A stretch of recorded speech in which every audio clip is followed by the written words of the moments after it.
I purchased this Burris Fastfire 3 to put on a 1911, and also this the Burris mount for that for 1911.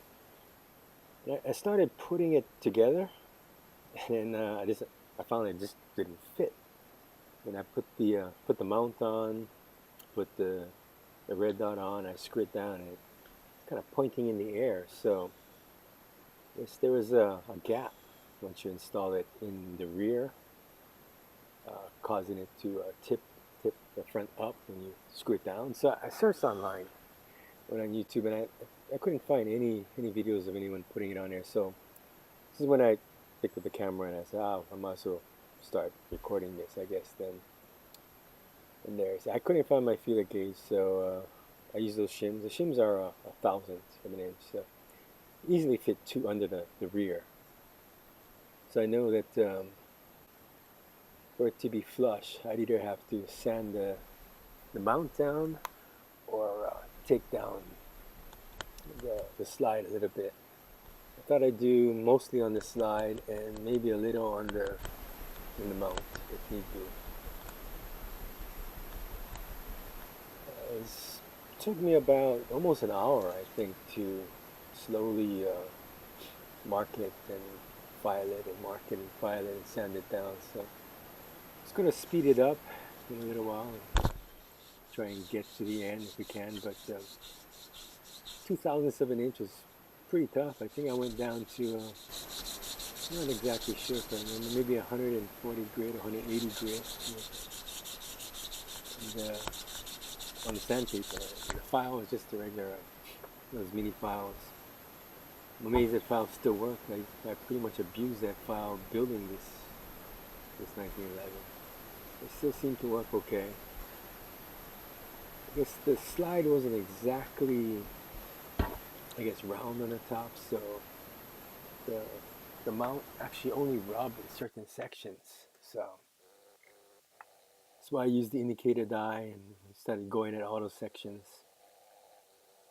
I also eventually took something round, wrapped it on sandpaper, and sanded the mount to try and get it more uniform. But the mount was pretty uniform. When I sanded it, I could tell it wore nice and even. When you run the sandpaper over the slide, you can see that certain sections are high and certain sections are low. So I know it was the slide that I had to modify more. And I'm pretty sure I sanded and filed for a good 40 or 50 minutes. This is pretty much all the footage here, but I just sped it up like 20 times, so you didn't have to sit there and watch me sand and file forever.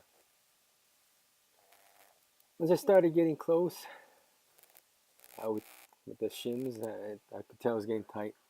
What I did was I put some indicator dye on the rear too, so as soon as the rear started scratching, the same as the front, I know I had it pretty close. If you can tell with the camera, we can see on the rear, just the edges are wearing off, so I'm pretty close. Doesn't look like it's going to be a perfectly flush fit, but as long as we got some contacts on the rear and the contact on the front, I think it should be okay. And actually, when I put it all together and sighted the gun in, it was shooting a little bit low, I think. Yeah, so I had to bring it up maybe one whole turn. I don't know if that's the way the sight came out of the box, or actually maybe it is still pointing up just a tad bit, but there was only one rotation off. I don't think I have to go back and adjust it too much. But so the sight looks like right there. It's all complete. Still gonna have to take it apart later when I figure out how I'm gonna finish it, but for now it's how it looks. I may even go ahead and cut the top rail to embed the sight. I'm not sure. I'm gonna probably try and use it like this for now, for a while anyway.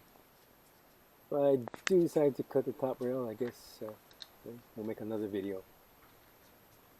But for now, this is pretty much how it's gonna stay for a little while. It's a little bit high, but I think if you get used to it, maybe it's not that bad.